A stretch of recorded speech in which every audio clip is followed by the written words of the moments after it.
top 3 lessons that I've learned in my years in sales. The ones that are really pragmatic, the ones that really impact, not the ones that are sort of philosophical in nature, even though some of them are philosophical in nature.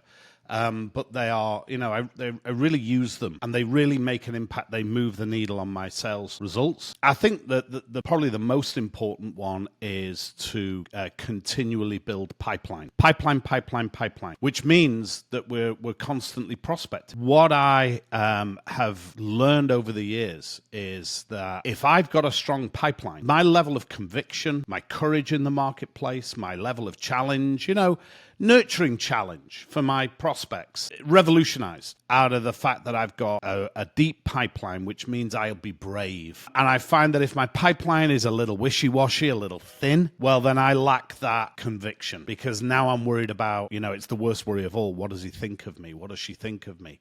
Am I getting this right? My conviction is depressed through weak pipeline. And, and I tell you what's the travesty of that is who pays that price. Yeah, of course I pay that price, which is justified because I didn't do the work. So I'm supposed to pay the price, but my prospect pays the price too. And that isn't fair. My prospect pays the price because I'm not asking the questions I should ask because I lack that bravery.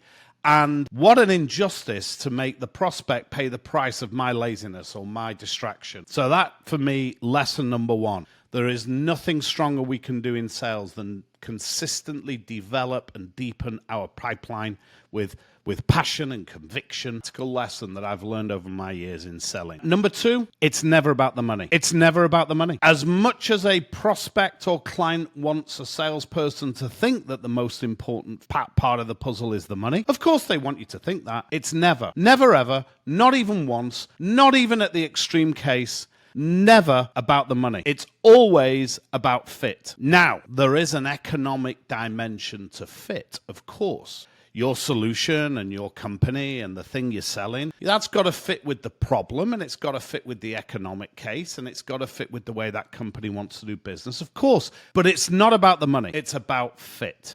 And as much as a prospect will go out of their way to tell you the price is too high, we're under a tight budget, we've got to be really careful with our dollars, it's never, ever, never once, ever about the money. And I learned that lesson over many years, and it surprised me. To this day, it still surprises me that I have to relearn the lesson, because I'm out in a marketplace surrounded by people that are telling me it is about the money, and it's not. They're telling me that because sometimes they feel that's their job to tell me. That's them filling their role. Sometimes because they believe it's about the money, but they haven't figured out yet that it ain't about the money. 3 lessons that I've learned over my years in sales, practical lesson, and I'll summarize it in this way. It's my process and it's your decision. I'm never going to take the decision off you, Mr. Prospect, Mrs. Prospect, Mrs. Customer, but you're never going to take the process off me.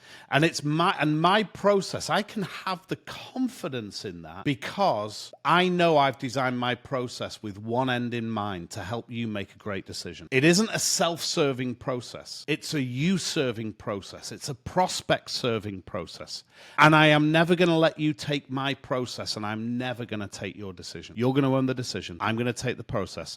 And just like you're going to defend your decision-making ability, I'm going to defend my process, which means, and that spins out in 15 different directions, but like one of the major parts of that is I always know what the next step is.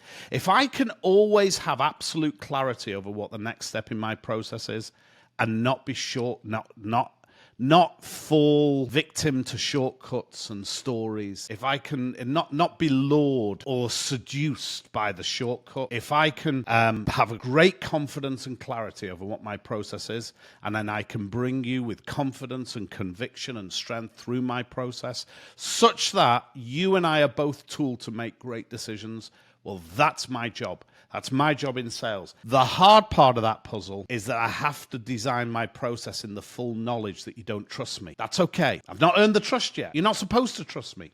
But I have to design a process that's going to get us to a great decision in spite of the fact that you don't trust me and I don't trust you. And I'll never take your decision.